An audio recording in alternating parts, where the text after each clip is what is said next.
President Biden's FBI is worried that a Hamas-style terror attack could be coming to America. Director Christopher Wray out with a new warning on lone wolf copycats. In this heightened environment, there's no question we're seeing an increase in reported threats, and we've got to be on the lookout, especially for lone actors who may take inspiration from recent events to commit violence of their own. President Biden also saying that he's concerned about the increased terror threat. So naturally, the squad thinks this is a good time to open the door for 1 million Gazans to enter the country. Fire alarm pulling Congressman Jamal Bowman says America should welcome Palestinian refugees, as long as they're carefully screened for connections to Hamas. 2024 candidate Ron DeSantis says not so fast. We cannot accept people from Gaza into this country as refugees. If you look at how they behave, not all of them are Hamas, but they are all anti-Semitic. None of them believe in Israel's right to exist. So nobody else in the entire world wants any of these refugees, except the squad saying, let's bring them all in. Well, this has been true for a long time. And if you think about the fact that a lot of this aid that has gone to Hamas, to the Palestinian territories, ends up basically in a corruption situation. I just talked about how the Hamas took all of the UN relief supplies that were sent in yesterday.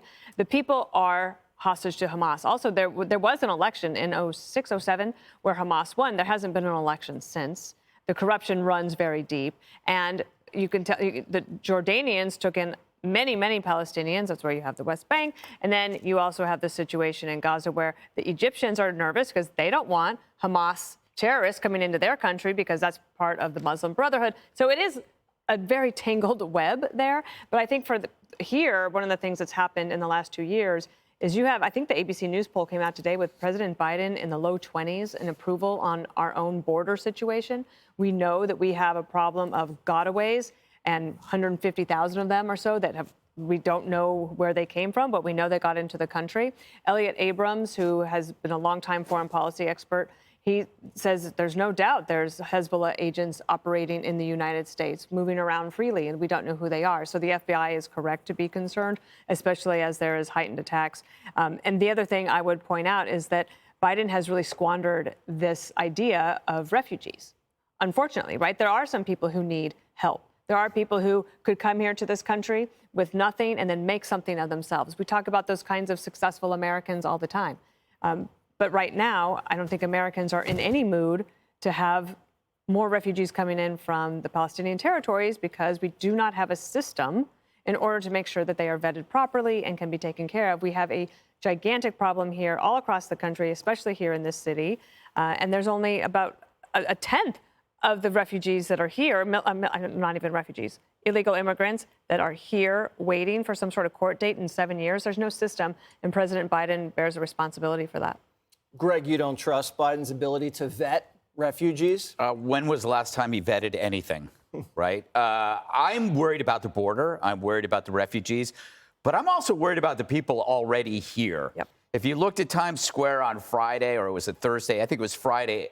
I mean, there's already an apparatus in the United States that's radicalizing minds, and it's our academia. I mean, the scariest people are radical intellectuals. And as for vulnerability, the Dems, they can never look south. You know, remember that climate change movie called Don't Look Up? Mm-hmm. And it was about like people would look up at this asteroid or whatever coming for us. The left always accuses you of what they're doing. And in this case, they refuse to look south, which is why Governor Abbott moved south-north. And they were forced to look at it. The refugee issue is this. Innocent people in danger need refuge. But where is the closest refuge? Not here. It's over there. So that's step up. That's your responsibility. We want to help people in danger. However, what if those people have been indoctrinated? What if they already see us as subhuman? We already have that in Times Square. Do we need more? Do we need a backup group? And even if it's a small fraction, you don't need a lot of people who want to kill you to kill you. But, I mean, if you look at this, why export terror when you could just do it yourself? I mean, it's like Hamas unleashes an atrocity. that may garner a decisive, if not overwhelming, reaction from Israel, justifying an exodus of people in which militants might be included. I mean, that's almost an ingenious plan. I just came up with it. You do come up with a lot of plans. Judge Janine, if the United States is giving the Egyptians billions of dollars in aid, we're giving the Saudis billions of dollars, we got warships everywhere, we got bases all over the place, can't we kind of say, in a strongly worded suggestion, hey, guys, I think it's time to take in some refugees. You know what I mean? Yeah, I absolutely agree with that. I mean, the question is, are we using leverage to do that? You know, the question is, how much are we actually involved in any of this? That's the question I have. So when Jamal Bowman, the fire extinguisher pusher, says U.S. should welcome the Palestinian refugees, when, as you accurately say, no Arab countries will. Egypt doesn't want to, and suggesting that we fly them here. Okay. While we charge Americans to fly home from Israel, they want to fly the refugees here for free. And then why would we take one refugee if we don't have a hostage home? Right. That is the precondition. All right, the second thing, the FBI, Christopher Wray, I always have an issue with him. All right, on October 12th, the FBI said there is no credible threat of terrorism. Okay? NBC on October 12th, 4 days ago, had a headline saying conservatives stoke fears of Hamas attack in the U.S. Quote, FBI, no credible threat, FBI says. Now, all of a sudden, there's terrorists. They're going to pop up anywhere and any time, and they're saying, you've got to stay vigilant, all of you out there. Well, I disagree. I think he's got to stay vigilant. I think the FBI has got to stop with the Catholics, with the pro-life people, with the pro-life people, the Catholics, and the parents, and everyone else, and the MAGA supporters. Maybe they should be doing things that they were supposed to do after 9/11, but decided to give up. And finally, when they said that they weren't worried that anyone was going to attack, then why do we have all these agencies out there? What are they doing? And here's a real sad commentary. There is someone in Berlin who said, he's a Berlin official, he is reluctantly asking Jews to hide their faith. All right? We are at that point where everyone is so scared of these people. So you know what? Israel, go in there, do what you got to do, get rid of them so the world can finally take a breath. Harold, we saw so many videos of constituents just yelling at Democrat officials here in Chicago because of the migrant situation. They're bringing migrants all into these neighborhoods.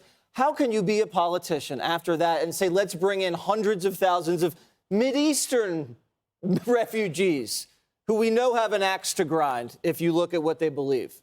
I agree with you. I think that hopefully doesn't go anywhere, but where he said it to right after he said it, which I'm sure it will only go there. The crazies in both parties, and on this issue, there are crazies in my party. They need to be ignored. It's important to note that there's some Palestinians who work in Israel every day. I mean, you all talked about it on the show. So 20,000 right.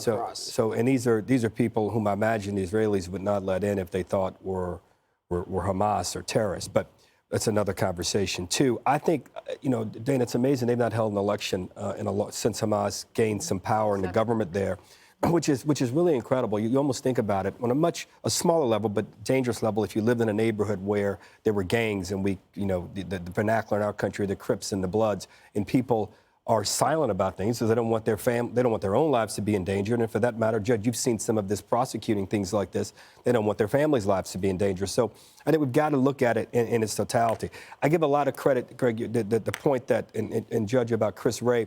You think about after 9/11, what President Bush, I was in Congress at the time, some of the ways we were able to partner, and it was messy at times as we talked about the Patriot Act and other things. The coordination and the effectiveness that federal, state law enforcement were able to broker, the partnership to fight radical Islamic terrorism, we don't see a lot of that on our soil. I believe that one of the reasons that President Bush was reelected in 2004 against John Kerry, because he made a very singular, simple, powerful point. He goes, has there been an attack on American soil since 9/11?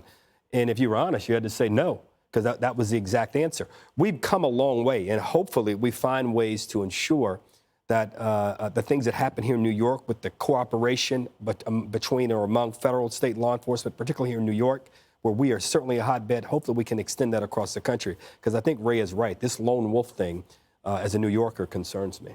Hey everyone, I'm Emily Campagno. Catch me and my co-hosts Harris Faulkner and Kaylee McEnany on Outnumbered every weekday at 12 p.m. Eastern, or set your DVR. Also, don't forget to subscribe to the Fox News YouTube page for daily highlights.